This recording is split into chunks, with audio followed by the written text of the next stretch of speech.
आऊँगा।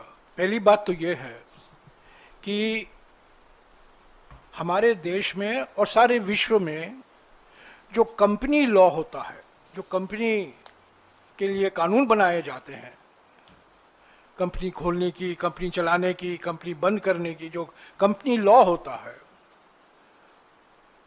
उस company law के मुताबिक अगर किसी भी कंपनी ऋण मुक्त होना चाहती है तो उसके पास कई तरीके होते हैं।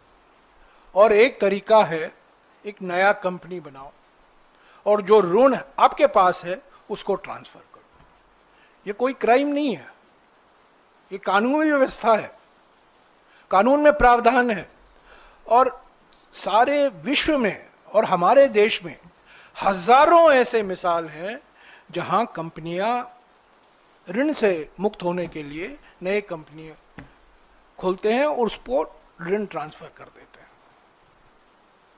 तो पहली बात तो यह है कि यहां कोई कानून का उल्लंघन नहीं हुआ है,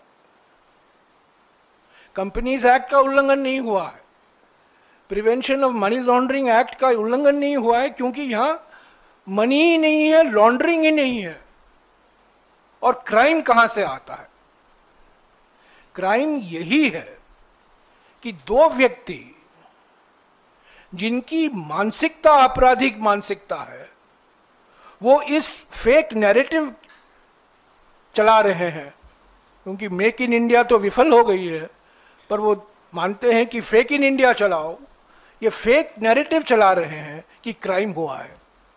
अगर क्राइम हुआ है तो उन दो सूत्रधारों से हुआ है जिन्होंने इस कानून का दुरुपयोग किया है और ये गलत प्रचार कर रहे हैं कि क्राइम हुआ है, मनी ट्रांजैक्शन हुआ है, लॉन्ड्रिंग हुआ है।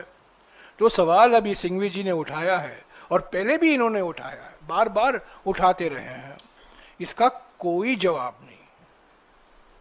तो ये बिल्कुल एक राजनीतिक मसला है, प्रतिशोध की राजनीति है। अपने विरोधियों के खिलाफ, राजनीतिक विरोधियों के खिलाफ धमकी, प्रतिशोध, उत्पीड़न और डराने की राजनीति है। और ये कानून के पीछे छिप रहे हैं और कह रहे हैं कि कानून का उल्लंघन हुआ है। कानून का उल्लंघन तो वो ही करते हैं जिनकी मानसिकता आपराधिक होती है। तो ये राजनीतिक मुद्दा है। राजनीतिक पार्टी होने के नाते देश के 140 साल का इतिहास है, सबसे पुरानी पार्टी है, लंबा इतिहास है, हम पीछे हटेंगे नहीं।